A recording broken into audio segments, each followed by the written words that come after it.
Autism awareness series में आज के वीडियो में हम लोग बात करने वाले हैं। एक सबसे कॉमन टर्म आपने सुना होगा, लगभग जहाँ जहाँ भी आपने पता किया होगा या फिर आपने गूगल सर्च किया हो, ऑनलाइन कहीं देखा हो, यूट्यूब के वीडियो देखे हो या फिर जो भी आपने पढ़ा हो, उसमें एक टर्म सबसे कॉमनली आता होगा आपके दिमाग में या फिर आपने सुना, सेंसरी इंटीग्रेशन थेरेपी। तो आज के वीडियो में हम इसी पे डिटेल्ड में चर्चा करते हैं कि ये सेंसरी इंटीग्रेशन थेरेपी क्या होता है, किस कंडीशन में ये दिया जाता है, किस तरह से मतलब इसको अप्लाई करने का तरीका क्या है, कैसे इम्प्लीमेंट करते हैं, कौन इसको बेहतर समझा सकते हैं, इसके बाद ये कितनी बार करना होता है, इससे क्या क्या बेनिफिट होते हैं। और इन सारी बातों के अलावा स्पेशली हम अपनी बात करें तो सारे वीडियो में हम सबसे ज़्यादा चर्चा करते हैं सेंसरी इंटीग्रेशन थेरेपी। और ये इसको सबसे इम्पॉर्टेंट बताते हैं कि सेंसरी इंटीग्रेशन थेरेपी सारी थेरेपी में सबसे पहले और सबसे इम्पॉर्टेंट है। तो इन सारी बातों पे आज डिटेल में चर्चा होगी। वीडियो ये काफ़ी लंबा जाने वाला है और यकीन मानिए अगर ये वीडियो आपने पूरा देखा तो सारे कन्फ्यूजन आपके क्लियर हो जाने हैं। सिर्फ एक वीडियो ये ऐसा है, इसको देख के आप अपने बच्चे की स्थिति जो है, उसको जो कंडीशन है, उसकी जो प्रॉब्लम है, उसको 99% तक आप समझ सकते हैं। और जो आप स्ट्रेस और एंजाइटी और डिप्रेशन में रहते हैं और चिंता में घिरे रहते हैं कि आपके बच्चे को प्रॉब्लम हो गई है ऑटिज्म या इस तरह की, तो ये ठीक होगा कि नहीं होगा। और बहुत सारे लोग 6 महीना साल भर से कहीं थेरेपी करा भी रहे हैं लेकिन फिर भी बच्चे में इम्प्रूवमेंट नहीं हो रही है, तो एक तरह से चिंताओं से घिर ही जाता है आदमी। जिस चीज़ के बारे में पता ना हो, अंधेरे में हम लाठी चला रहे हैं तो कुछ हाथ में आ नहीं रहा। तो इन सारी चिंताओं से मुक्ति मिल जाएगी इस वीडियो को देखने के बाद। आपको खुद समझ में आएगा कि आप कहाँ गलती कर रहे हैं और क्या सुधार लें तो आपका बच्चा ठीक हो सकता है। ये सारी बातें इस वीडियो में समझ में आएंगी। तो चलिए इसको शुरू करते हैं। सबसे पहले हम हर चीज़ के बारे में बात करने से पहले कहते हैं कि उसका नाम जो है ना, नाम से ही बहुत सारा मतलब आपको समझ में आ जाएगा। अगर एब्डोमिनल मसल कह रहा है तो जाहिर सी बात है पेट के एब्डोमेन अगर आपको पता होगा तो पता होगा कि पेट के मसल की बात हो रही है। अगर स्पाइनल रीजन का कुछ ये कह रहा है तो आपको समझ में आना चाहिए कि ये स्पाइन के आसपास की बात हो रही है। इसी तरह से नाम से बहुत अच्छे से चीज़ों को समझा जा सकता है अगर समझना चाहे आदमी तो। नाम है सेंसरी इंटीग्रेशन। सेंसरी आप समझ रहे हैं कि जो भी सेंसरी स्टिमुलस होगा, सेंसरी ऑर्गन्स जो हैं हमारे सेंस ऑर्गन्स हैं, उनसे ही रिलेटेड कुछ स्टिमुलस लिया जा रहा है। और सेंसरी तो ये होगा कि सेंसरी मतलब कि जो जिनसे हम फील कर पा रहे हैं, वो टच हो, पेन हो, टेम्परेचर हो, किसी भी तरह का स्टिमुलस हम कोई कान से सुन रहे हैं तो वो सेंसरी स्टिमुलस है, ऑडिटरी स्टिमुलस है। नाक से सूंघ रहे हैं, ऑल्फैक्टरी स्टिमुलस है। देख रहे हैं, विजुअल स्टिमुलस है। उसके बाद से टच कर रहे हैं, टैक्टाइल स्टिमुलस है। तो ये तो हो गया हमारा सेंसरी का पार्ट, कि ये हो गया सेंसरी का मतलब। इंटीग्रेशन, अच्छा इंटीग्रेशन आप लोगों ने लगभग लोग समझ रहे होंगे कि मैथ्स में, फिजिक्स में बहुत सारे इंटीग्रेशन के सवाल आते हैं। इनका बस इतना सा मतलब, इंटीग्रेशन का तो सबसे पहले शाब्दिक अर्थ होता है हिंदी में एकीकरण। एकीकरण मतलब क्या होता है ना कि कई सारे ऑब्जर्वेशंस को मिला के जोड़ घटाव गुना भाग करके और उनका जो हमारा रिजल्टेंट आता है वो ही हमारा इंटीग्रेशन है, वो आउटपुट है हमारा। तो सेंसरी नाम था, इंटीग्रेशन नाम है।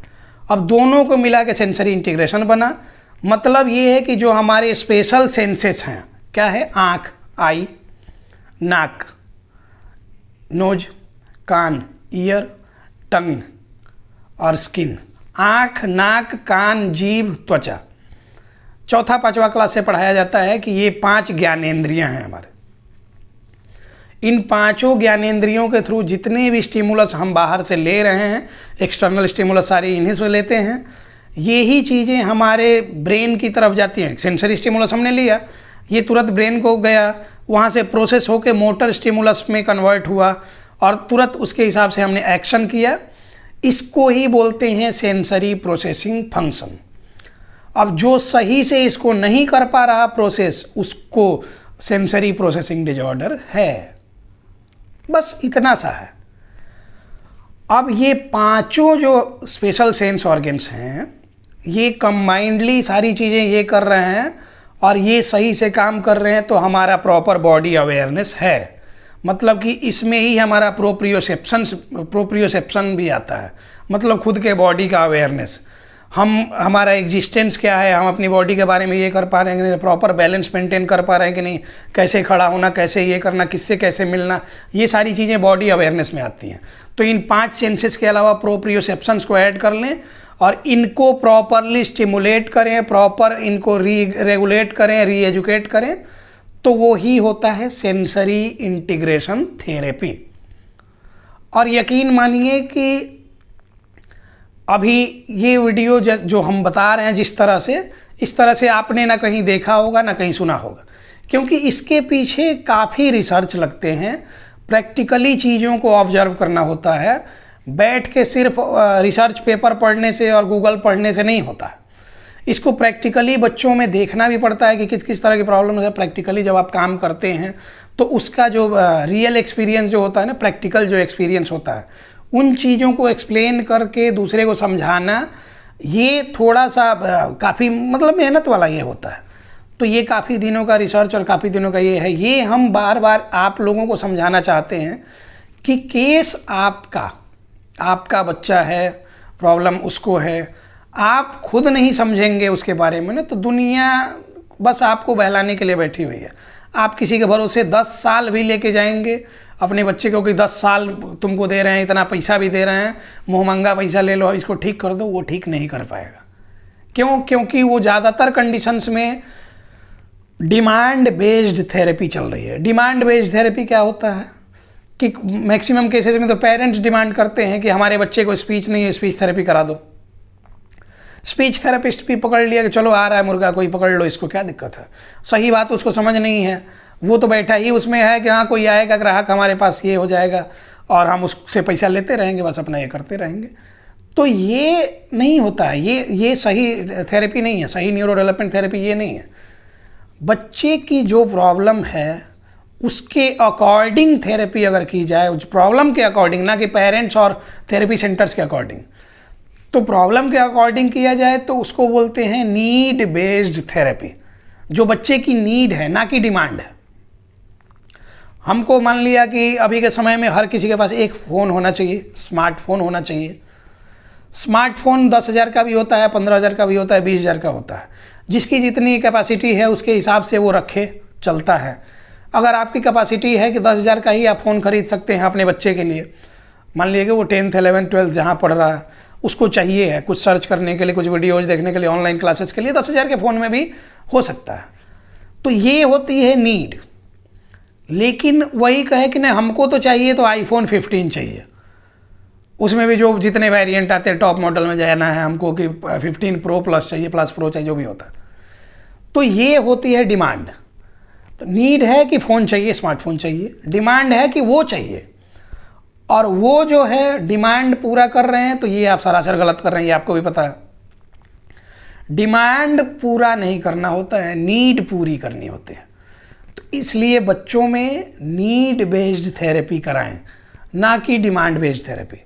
और नीड बेस्ड थेरेपी में हम दावे के साथ कह सकते हैं कि 90-95% केसेस में सबसे पहले सेंसरी प्रोसेसिंग डिजॉर्डर है बच्चे को, तो 3 महीने, ध्यान रखें, 3 महीने सेंसरी इंटीग्रेशन थेरेपी चलनी चाहिए। स्टार्टिंग के 3 महीने मैक्सिमम प्रॉब्लम्स को उससे सॉल्व किया जा सकता है, शॉर्ट आउट किया जा सकता है।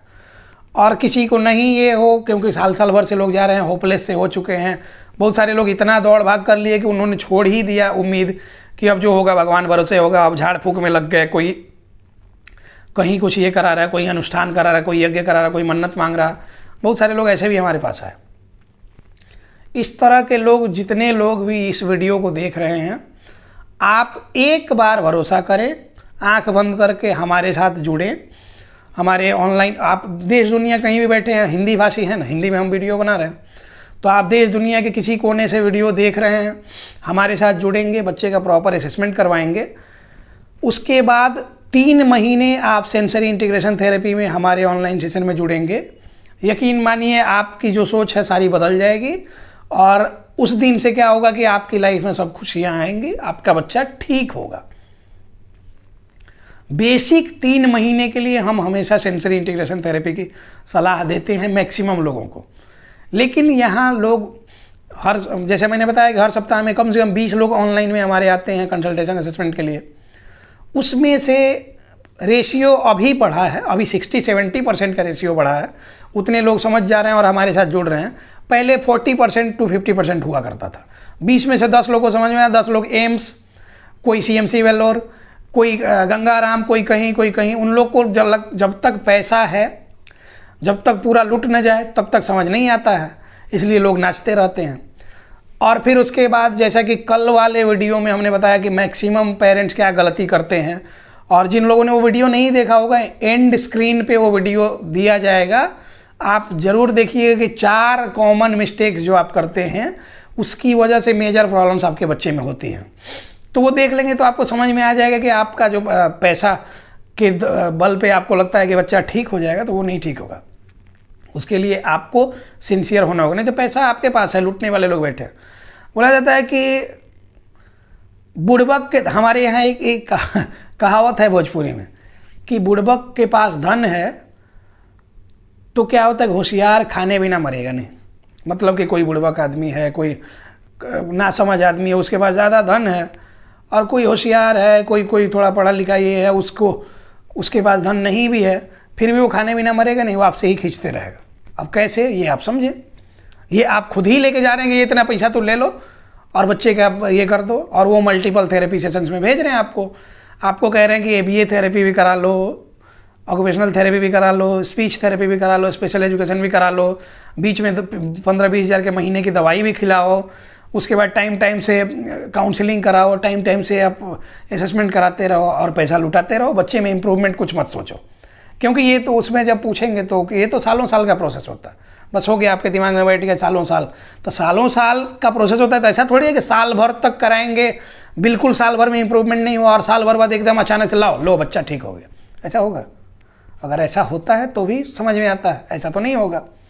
तो इसलिए चिंता करने की ज़रूरत है। एक एक दिन निकले, एक एक घंटा निकले, एक एक मिनट निकले, निकल रहा है, आपका बच्चा और प्रॉब्लम की तरफ बढ़ रहा है, कम नहीं हो रही। तो इन सब चीज़ों को समझें। जब भी बच्चे में लगे कि कुछ न्यूरो डेवलपमेंटल डिले है, क्योंकि शरीर से अगर सही ग्रोथ जा रहा है, समझदारी में कमी है, स्पीच में कमी है, तो समझ लें कि उस कंडीशन में, और नाम कॉलिंग पे रिस्पॉन्स नहीं हो रहा, प्रॉपर आई कांटेक्ट नहीं कर रहा, बॉडी अवेयरनेस नहीं, टॉयलेट का सेंस नहीं, ये सारी चीज़ें अगर नहीं है बच्चे में, तो उसको सेंसरी प्रोसेसिंग डिजॉर्डर है। और इसके लिए सबसे पहला स्टेप ABA थेरेपी नहीं, स्पीच थेरेपी नहीं, स्पेशल एजुकेशन नहीं, बिहेवियर थेरेपी नहीं, और फलाना चिलाना जितनी भी चीज़ें हैं वो नहीं, सेंसरी इंटीग्रेशन थेरेपी। वो ऑक्यूपेशनल थेरेपी का एक हिस्सा है, न्यूरो डेवलपमेंट थेरेपी का एक पार्ट है, लेकिन सबसे इम्पॉर्टेंट पार्ट है। और उसको सही जगह, अब ये भी नहीं कि कहीं से जाके कर लिया, ये नहीं कि कहीं से कुछ देखा वीडियो उसी के हिसाब से कर लिया। हर एक बच्चा अपने आप में यूनिक पर्सनालिटी है। इंडिविजुअल क्यों बोला जाता है? एक आदमी की बात करेंगे तो इंडिविजुअल क्यों बोला जाता है? कि हर एक इंडिविजुअल अपने आप में यूनिक है, क्यों बोला जाता है? इंडिविजुअल मतलब एक इंडिविजुअल के लिए इंडिविजुअल वो प्लान होंगे, एक ही प्लान सब पे अप्लाई हो ऐसा संभव नहीं है। तो इसलिए ये भी गलती नहीं करना है कि कहीं से वीडियो देख लिया कि चलो सेंसरी इंटीग्रेशन थेरेपी में मोटिवेट हो गए, अब सेंसरी इंटीग्रेशन थेरेपी कराएंगे। और आप लोग यही हीट एंड ट्रायल मेथड, मतलब कि आजमा कर देखो वाला जो मेथड यूज करते हैं ना, इसकी वजह से प्रॉब्लम बढ़ती है और फिर आपके कंट्रोल से बाहर चीज़ें चली जाती हैं।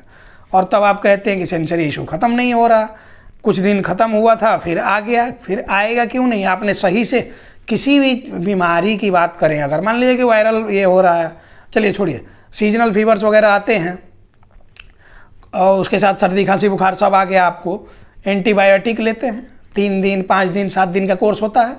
अगर आपने उस कोर्स को पूरा नहीं किया, उसका डोज पूरा नहीं किया, तो फिर से क्या होता है कि ड्रग एब्यूज आपको हो सकता है, मतलब उस दवा का उल्टा असर आपको हो सकता है। इसलिए उसका कोर्स पूरा करना होता है। या तो शुरू नहीं करें, शुरू कर दिया तो कोर्स पूरा करें, नहीं तो फिर नुकसान हो जाना है।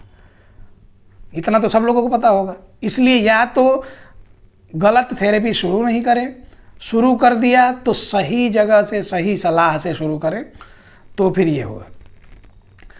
बच्चा आपका है, उसकी ज़िंदगी, अभी तो ज़िंदगी की शुरुआत 1-2 साल हुई है, 2-3 साल का हुआ है, पूरी ज़िंदगी उसके सामने पड़ी हुई है। उसकी ज़िंदगी से खिलवाड़ नहीं करना है। प्रॉब्लम अगर आए तो सही, उसके लिए सही न्यूरो डेवलपमेंट थेरेपी सेंटर में जाएं, सही डॉक्टर से संपर्क करें और सेंसरी इंटीग्रेशन थेरेपी को अच्छे से समझें, उनके गाइडेंस में आप भी काम करें। और घर पे आप ज़्यादा देख रहे हैं, 22-23 घंटे 24 घंटे आप देख रहे हैं, आपसे बेहतर ऑब्जर्वर तो कोई है नहीं चाहिए। तो फिर आपको समझना होगा कि घर पे आपका क्या क्या रोल है, बाकी जो थेरेपी सेंटर्स में चीज़ें हो रही हैं वो आप अच्छे से देखें, समझें, तब जाके आप अपने बच्चे को ठीक कर पाएंगे। इसी में 2-3 बातें और ज़रूरी ऑटिज्म पेरेंट्स के लिए हम इंक्लूड कर लेते हैं, क्योंकि बातें आधी अधूरी नहीं रहनी चाहिए। आप ऐसा समझें कि जब आपके बच्चे को कोई प्रॉब्लम दिख रही है ना, लग रहा है कि इसमें कुछ डिले हो रहा है, हम आसपास के लोगों से कंपेयर करके ही देखते हैं, आसपास के बच्चों से, तो जब भी आपको लगे कि बच्चे में कोई प्रॉब्लम हो गई है, तो इसके लिए सॉल्यूशन के लिए दवाओं और जांच के फेर में नहीं पड़े। मैक्सिमम लोग क्या करते हैं, कान का जांच कराते हैं, हियरिंग टेस्ट करवाते हैं ना कि बेरा टेस्ट वगैरह कराते हैं आप लोग। आप बस इतना समझिए ना कि टीवी आप चला रहे हैं, बच्चा दौड़ के कहीं से भी आ जा रहा है, लेकिन आप बुला रहे हैं तो वो नहीं आ रहा, मतलब ऑडिटरी प्रोसेसिंग डिजॉर्डर है, उसको कान में आवाज़ जा रही है लेकिन वो प्रोसेस नहीं होने दे रहा, वो अपने काम में बिजी है, आपको नहीं ध्यान दे रहा, वो अपने हिसाब से एक कंफर्ट जोन अपने आसपास में बना चुका है। उस कंफर्ट जोन से बाहर वो निकलना ही नहीं चाह रहा। ये ऐसे है कि सबसे पहले मेरे घर का अंडे जैसा था आकार, एक चिड़िया का घोंसला करके ये था, उस कविता पहले हम लोग पढ़ते थे बचपन में कि सबसे पहले मेरे घर का अंडे जैसा था आकार, तब मैं यही समझती थी बस इतना सा ही है संसार। और लास्ट में आता है कि आखिर एक दिन आसमान में उड़ी दूर तक पंख पसार, तब मेरी समझ में ये आया बहुत बड़ा है यह संसार। तो बच्चा क्या कर रहा है ना कि एक कंफर्ट जोन बना के उसमें ही आ गया है, और वो कंफर्ट जोन उसने नहीं बनाया, आपने उसको वो कंफर्ट जोन दिया।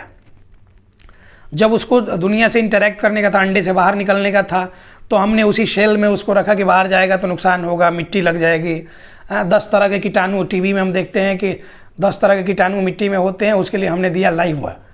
अब आपको लगा वो प्रचार करने के लिए कुछ भी ये कर रहे, इन प्रचार वालों का कुछ समझ में नहीं आता लॉजिक, ये कहाँ से कहाँ ये कर देंगे, पहाड़ कुदा रहे हैं, पहाड़ कुदाते कुदाते इधर से उधर भाग रहा है, बंदर की तरह उछल कूद कर रहा, दिखाएगा लक्स खोजी पहन के। अच्छा, वो पहन के पहाड़ कूद सकते हैं क्या? तो ये इन लोगों का कोई लॉजिक होता नहीं है, और आप लोग उन्हीं चीज़ों को देख के उन फेरे में पड़ जाते हैं कि मिट्टी में कीटाणु होता है, तो उसके बाद से अनसंट चीज़ें, बहुत सारी चीज़ें ये होके, उसके बाद से मच्छर काट लेगा तो ओडोमॉस लगा दो, इसके बाद से सनस्क्रीन लगा दो, धूप में निकलेगा नहीं तो धूप से टैन हो जाएगा, काला हो जाएगा, ये सब चीज़ें होती हैं ना। और बच्चों को ओवर प्रोटेक्ट करके हम लोग क्या करते हैं कि हम लोग अंडे में ही रख देते हैं, उससे बाहर की दुनिया उसको समझ नहीं आती है। अब वो कंफर्ट जोन में आ गया, वर्चुअल वर्ल्ड से कनेक्ट किया, टीवी दिखाया, खूब सारा कार्टून कैरेक्टर्स वगैरह, वो वर्चुअल कैरेक्टर से रिलेट करने लगा, उसको लगा कि यही असली दुनिया है, असली दुनिया को वो भूल गया। इसमें बाहर का एक्सपोजर उसको मिला नहीं। और जैसा मैंने बताया कि सेंसरी इंटीग्रेशन में क्या है कि आपको धूप, गर्मी, बरसात, ठंडा सब कुछ समझ में आना चाहिए, तब जाके एक प्रॉपर ये हो रहा है, नहीं तो सर्वाइव ही नहीं कर पाएगा आदमी। और वो तो आपने बंद करके रखा, उसको ओवर प्रोटेक्ट करके, धूप में निकाल भी रहे हैं तो सनस्क्रीन लगा के कि कहीं इसको ये ना हो जाए, टैन ना हो जाए स्किन। अरे तो फिर विटामिन डी की कमी होगी कि नहीं होगी? विटामिन डी कहाँ से आता है? आपके खाने में, दाल में रोज विटामिन डी की गोली डाल के देंगे तो उसे विटामिन डी ये होता है। नेचुरली सिंथेसिस जो होते हैं ना, वो ही सबसे बढ़िया ये है। तो उसके लिए बच्चे का सब तरह से एक्सपोजर ज़रूरी है। सोशल एक्सपोजर, उसके सोशल कम्युनिकेशन को, सोशल इंटरेक्शन को इम्प्रूव करने के लिए नेचर का एक्सपोजर, धूप, जाड़ा, बरसात, गर्मी। गाँव में आप देखिए, बरसात होगी, बच्चे पूरा कपड़ा निकाल के नंगे दौड़ना शुरू करते हैं, कीचड़ में जा रहे हैं, पानी में कूद रहे हैं, उसमें बैठ रहे हैं, ये कर रहे हैं, इस तरह की चीज़ें होती हैं। इसलिए उनको क्या होता है कि सीजनल तबीयत खराब नहीं होता। आपका बच्चा जब जब सीजन चेंज होने को होगा उसकी तबीयत खराब हो जाएगी, उन बच्चों को कभी भी तबीयत खराब नहीं होगी। तो यूज टू करना होता है नेचर के ये में। तो ये सारी प्रॉब्लम्स जो हमारे बच्चों में आ रही है वर्चुअल कनेक्शन की वजह से, वर्चुअल वर्ल्ड से कनेक्ट होकर वो रियल वर्ल्ड से कनेक्ट होना नहीं चाहता। जब आपको समझ में आता है कि इसको प्रॉब्लम आ गई, अब आप धीरे धीरे लोगों से कनेक्ट करना शुरू कराते हैं, वो उसको चिढ़ होती है क्योंकि उसकी वो दुनिया प्यारी लग रही थी, वो वर्चुअल दुनिया जो है, तो उसको चिढ़ हो रही है, वो इरिटेट हो रहा है, आपको कोऑपरेट नहीं कर रहा है। अब आप कह रहे हैं कि ये नहीं कर रहा है, उसके बाद से जब एक्सपोजर मिला ही नहीं, नई नई चीज़ों को सीखा ही नहीं, बोलेगा कैसे? कैसे बोलेगा वो? तो आपको लगता है कि बोलता नहीं है, पहले देख लीजिए समझता नहीं है, टॉयलेट खुद से नहीं कर पाता, बता नहीं पाता, ब्रश खुद से नहीं कर पाता, करने नहीं देता, नाम बुलाने पे आता नहीं, कुछ काम कहो तो समझता नहीं, कमांड फॉलोइंग करता नहीं, उसमें स्पीच थेरेपी से स्पीच आएगी। तो ये सब बातें आप लोग समझना कब शुरू करेंगे, और नहीं समझेंगे तो नहीं समझिए, फिर आपके बच्चे की प्रॉब्लम और बढ़ती जाएगी ना, कम नहीं होगी कभी भी। और कराते रहिए स्पीच थेरेपी, और कराते रहिए दवाई और उसका सुई दवाई, उससे कुछ नहीं होने जाने को है। सेंसरी प्रोसेसिंग डिजॉर्डर जो है वो इन्हीं 5 स्पेशल सेंस ऑर्गन जिनका स्टार्टिंग में मैंने बताया, आँख, नाक, कान, जीभ, त्वचा, ये प्रॉपर कोऑर्डिनेट नहीं हो पा रही हैं, चीज़ें एक दूसरे से इंटरकनेक्टेड नहीं हो पा रही हैं। खाना खाने से पहले अगर हम कुछ महके तो महक के भी भूख जगती है ना, सिर्फ खा के ही थोड़ी ये होता है कि फील होता है, महक के भी पता चल जाता है कि इस तरह की कुछ चीज़ बन रही है। ये क्यों? ये प्रॉपर कोऑर्डिनेटेड वे में सारी ये प्रॉपर इंटीग्रेशन इन चीज़ों का हो रहा है तो ही, और बच्चे में वो चीज़ नहीं हो रही, तो ये प्रॉब्लम है। इसके लिए सेंसरी इंटीग्रेशन थेरेपी जरूरी है। अब लास्ट में आपका ये होगा कि इतनी सारी चीज़ें तो आपने बताई, जब ऐसी प्रॉब्लम हो तो हम जाएं कहाँ? क्योंकि जहाँ जाते हैं वहाँ तो दवाई, सुई और ये चीज़ें और मल्टीविटामिन और ऊँट का दूध, ऊँटनी का दूध, शेरनी का दूध, शेर का दूध, ये करके करता है लोग। तो फिर इन सब ये में सही चुनाव क्या होगा? मल्टीपल थेरेपी के ये हैं, एलोपैथी वाला कहता है कि ये इसमें संभव है, आयुर्वेद वाला कह रहा है इसमें संभव है, होम्योपैथी वाले कह रहे हैं कि इसमें संभव है, अल्टरनेटिव अप्रोच में जो न्यूरो डेवलपमेंट थेरेपी का कह रहे हैं कि इसमें संभव है। इन सारी चीज़ों में आप क्या चुने, इसके बारे में समझिए डिटेल में। एक कहावत है कि अभाव में क्या होता है ना, कि अभाव में संभावनाएं बहुत होती हैं।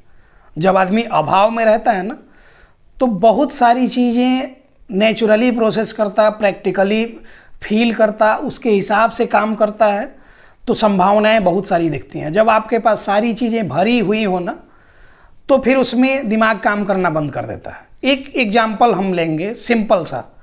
रोज़ सुबह हम लोग उठते हैं, ब्रश करते हैं, टूथब्रश, जो पेस्ट हम यूज कर रहे हैं, ओरल कैंसर, माउथ कैंसर, उन पेस्ट के यूज करने से, जितने भी पेस्ट आते हैं, कोई बाबा का पतंजलि कहे कि हमारे में ये नहीं है, वो केमिकल नहीं है, हमारे में वो नहीं, कोई नहीं, सब में वो केमिकल्स हैं जो कि बाद में ओरल कैंसर के लिए रिस्पॉन्सिबल हो सकते हैं मैक्सिमम केसेस में।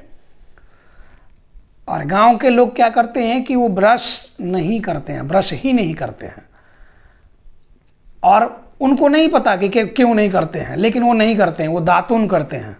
दातुन अलग अलग तरह की, ये का नीम की बात करें तो नीम का दातुन एक तो चबाया, उसको कुछ देर कूचा, फिर उससे दांत को रगड़ा, उससे क्या हो रहा है कि दांत जो हमारा है, इसका ऊपर का जो लेयर है, इनेमल जो होता है पेंट इसका, ये ब्रश से तो रगड़ने से जितना रगड़ेंगे झड़ते जाता है, लेकिन उस दातुन से नहीं झड़ता। इसके अलावा दातुन जो होता है पूरे हमारे मसूड़े में हम जहाँ जहाँ भी घुमाएंगे वो नीम, एक तो ऐसे ही एंटीसेप्टिक का ये होता है नीम, तो उसके मेडिसिनल यूज बहुत सारे हैं, उसको यूज करने से हमारे मुंह में कोई प्रॉब्लम नहीं होती, और जब कुल्ला कर लेंगे तो मुंह में उसका कोई भी एसेंस नहीं रह जाता। लेकिन जो हम ब्रश करते हैं पेस्ट का एसेंस रहता, हम नाश्ता करने से पहले तुरंत ये करते हैं और उसके बाद ये करेंगे, आप कुछ भी खाएंगे तो थोड़ा सा पेस्ट के साथ मिल के आपके अंदर जाएगा। कॉमन एग्जाम्पल है। इसी तरह से जब हम क्या कर रहे हैं कि सुविधा भोगी हो गए हैं, और सुविधा भोगी आदमी भुक्त भोगी भी होगा। भुक्त भोगी समझ रहे हैं आप, इसका भुगतान करना होगा सबको। हम लोग थोड़ा भी अगर अपना दिमाग लगाते तो कंजर्वेटिव अप्रोच को अपनाते, हमेशा अल्टरनेटिव अप्रोच को अपनाते। जैसा मैंने पीछे डिस्कस किया कि एलोपैथी, मॉडर्न मेडिसिन में एलोपैथी सबसे एडवांस पद्धति है। आयुर्वेद हम सुनते आ रहे हैं कि सबसे प्राचीनतम पद्धति है आयुर्वेद। उस नाम पे हम ठगी के शिकार हुए जा रहे हैं। हमको लग रहा है कि हम और हम ये कि प्रकृति से जुड़ने के चक्कर में और ठगी के शिकार हुए जा रहे हैं, क्योंकि इसमें ढंग के कोई डॉक्टर मैक्सिमम केसेस में नहीं मिल रहा है और किसी नाम पे कोई भी चीज़ वो बेच रहे हैं, तो इस पे ठगी ज़्यादा है। और एक वीडियो हमने बनाया था दिल्ली या नोएडा के कहाँ का कि कई सारे लोगों से 5-5, 6-6 लाख रुपए तक लोग ठग ले रहा है। वो इंडिया टुडे का पूरा ये आया था, उसमें मैंने पूरा डिटेल में एक वीडियो बनाया था, और एंड स्क्रीन पे वो भी वीडियो आप देख लें कि कैसे आयुर्वेद के नाम पर लोगों को मूर्ख बना के ठगा गया। तो ये आयुर्वेद। होम्योपैथी अभी के टाइम में ज़्यादातर लोग क्या करते हैं, यूट्यूब वाले होम्योपैथ के पास जाते हैं और बेराइटा कार्ब, एक दवा, मेरे चैनल पे हजारों कमेंट आए होंगे, बराइटा कार्ब दे सकते हैं कि नहीं, बराइटा कार्ब दे सकते हैं कि नहीं, बच्चे को प्रॉब्लम है बराइटा कार्ब दे सकते हैं कि नहीं। और ये यही यूट्यूब वाले होम्योपैथ लोग ये सब फैलाए हुए हैं। कोई फर्स्ट ईयर का स्टूडेंट आके और दवाओं का नाम ये कर देता है, और आप लोग सही होम्योपैथ पकड़ें, सही से आपका बच्चा, हर दवा का अलग अलग ये होता है, उसका सिम्टम अलग अलग देखने को होता है, बॉडी अपीयरेंस होती है, कैसा दिख रहा, कैसा उसके शरीर का कैसा ये है, ग्रोथ है, दुबला पतला है, मोटा है, आलसी है, एक्टिव है, इन सारी चीज़ों को ध्यान में रख के होम्योपैथी की दवाएं दी जाती हैं। आप होम्योपैथी की दुकान पर जाके एक बुकलेट उठा के दे देता है और आप उसमें पढ़ के दवाएं जो देना शुरू कर देते हैं, आपको लगता है कि उससे बच्चा ठीक हो जाएगा। वो जो 5 साल होम्योपैथी की पढ़ाई करके आया वो आदमी बुड़बक है, और आप लोग को लगता है कि आप एक बुकलेट उठा लेंगे। वो तो दवा बेचने वाले आपको उठा के दे देते हैं, आप वही बुकलेट पढ़ के या गूगल से पढ़ के आप दवाएं देना शुरू करते हैं। बेराइटा कार्ब सारे केसेस में नहीं देना होता, बाकी क्या देना होता है वो आप अपने होम्योपैथ से जाके ये करें। हमारा पूरा एक ऑर्गेनाइजेशन जो है ये कंप्लीट रिहैब सेंटर है, हमारे साथ होम्योपैथ भी हैं, तो जिनको असेसमेंट कराना हो, सही से बच्चे का ये कराना हो, होम्योपैथ के साथ कंसल्टेशन लें, उनके साथ अपना अपॉइंटमेंट बुक करें। या फिर आपके आसपास में कोई अच्छे होम्योपैथ हैं जो थोड़ा समय दें आपको, ये नहीं कि आपको बुलाएं और 10 मिनट में आपको ये कर दे। बच्चे अच्छे से बच्चे का सारा साइन सिम्टम्स बिना लिए और बिना बच्चे को देखे कुछ लोग हवा हवा में दवाई दे देते हैं, वो ठीक नहीं है। तो होम्योपैथी की बात हो गई। इसके अलावा और सारी पद्धतियों को छोड़ के हमने बात किया अल्टरनेटिव अप्रोच। अल्टरनेटिव अप्रोच क्या होता है कि इन दवाओं, जांच और इन सब चीज़ों से अलग हट के अगर हम ये समझ लें कि बच्चे को कोई भी प्रॉब्लम नहीं है, सिर्फ हमने जो स्क्रीन टाइम बढ़ाया और सोशल इंटरेक्शन उसका नहीं इंप्रूव किया, उसको लोगों के बीच नहीं जाने दिया, इसकी वजह से थोड़ा सा रेग्रेशन आया है और थोड़ा बैक हुआ है, अगर ये बात हमको समझ में आ जाए तो हम क्या करें, रिहैबिलिटेशन के अप्रोच अपनाएं। अल्टरनेटिव अप्रोच में रिहैबिलिटेशन, पुनर्वास। अब पुनर्वास में जैसा कि कल के वीडियो में हमने बताया था डिटेल में कि पहला अप्रोच होता है प्रिवेंटिव, कि जिस चीज़ से प्रॉब्लम बढ़ रही है उसको कम कर देना। दूसरा थेराप्यूटिक, जो प्रॉब्लम ऑलरेडी हो चुकी है उसके लिए सही थेरेपी। और सही थेरेपी क्या है, सेंसरी इंटीग्रेशन थेरेपी। इतनी बातें अगर आपको समझ में आ गई तो समझ लीजिए कि आपका बच्चा ठीक हो जाएगा। अब बात आती है कि आप जाएं कहाँ, ये भी तो जानना जरूरी है कि जाएं कहाँ, किनके पास लेके जाएं बच्चे को, कौन सही सलाह देंगे। तो ईमानदारी से हम बताते हैं कि ये जो भी वीडियो हम बनाते हैं, ये कोई भी वीडियो स्क्रिप्टेड नहीं होता है। जो बातें मेरे दिमाग में हैं, जो प्रैक्टिकली मैंने बच्चों के बीच देखा है और डेली हम बच्चों को देख रहे हैं, इसलिए अप टू डेट रहते हैं। ये नहीं कि हमने सेंटर खोल लिया, हम बड़े डॉक्टर बन के बैठ गए और बच्चों से कोई ताल्लुकात नहीं, बच्चों से कोई मतलब नहीं, और फिर कहीं से कुछ रिसर्च आया, रिसर्च पेपर पढ़ लिया, उसी के हिसाब से ये हो गया, वो हो गया, वो हो गया। ऐसा नहीं है। प्रैक्टिकली एग्जामिन करते हैं, बच्चों में प्रैक्टिकली काम करके देखते हैं कि क्या क्या चीज़ें, क्या क्या चैलेंजेस फेस कर रहे हैं बच्चे, उसके अकॉर्डिंग ये करते हैं। इसलिए ये सारी चीज़ें आपको इतनी आसान भाषा में कोशिश करते हैं कि हर एक वर्ग के लोग, हर एक इंटेलेक्ट लेवल के लोग इससे कनेक्ट कर पाएँ, सारे लोगों को बात में समझ में आ जाए। हमारे साथ बड़े बड़े डॉक्टर्स अपने बच्चे को लेके जुड़े हैं और गांव की महिलाएं जो हाउसवाइफ्स हैं वो भी जुड़ी हुई हैं, क्योंकि हम कोशिश करते हैं दोनों में सामंजस्य बैठाने का कि अच्छे से सबको बातें समझ में। इसलिए हम हिंदी माध्यम चुना हमने कि जनमानस की भाषा है, उन तक पहुंचा जा सके। हम चाहें तो इंग्लिश में भी वीडियो बना दें, लेकिन उससे क्या होगा, एक वर्ग अलग ये हो जाएगा, सिर्फ उनको बातें समझ में आएंगी, आप लोगों को समझ में नहीं आएंगी। तो ये जो बात हम बताए, अब आपको ये समझना चाहिए कि जब इतनी आसान भाषा में चीज़ें आपको समझा रहे हैं तो आपको भी सही से हम समझा सकते हैं, आपके बच्चे को ठीक करने में मदद कर सकते हैं। इसलिए जो लोग भी इनको समझ नहीं आ रहा आसपास में कहाँ जाएं नहीं जाएं, आप हमारे साथ हमारे ऑनलाइन सेशन में जुड़ सकते हैं। Online session all over world के लिए खुला हुआ है। यहाँ मैनेजमेंट का नंबर दिया रहता है, एडमिनिस्ट्रेशन का नंबर है, उस पर आप कॉल या मैसेज करके उनसे बात कर लें और अपना अपॉइंटमेंट हर संडे के लिए 20 स्लॉट बुक किया जाता है, 20 लोगों का ये लिया जाता है। तो हर संडे के लिए आप बुक कर सकते हैं और बुक करके मेरे साथ 1-to-1 आपका कंसल्टेशन हो जाएगा। बच्चे का जो भी प्रॉब्लम होगी वो आपको प्रेस्क्रिप्शन भेज दिया जाता है, आपको सारी बातें उसमें समझा दी गई होती हैं और उसके बाद आपको जितने दिन के लिए सेंसरी इंटीग्रेशन थेरेपी या भी जो भी थेरेपी नीड बेस्ड है वो सजेस्ट किया जाता है। अगर आपने उसको ईमानदारी से पूरा कर लिया तो आपके बच्चे को ठीक करने से कोई नहीं रोक सकता।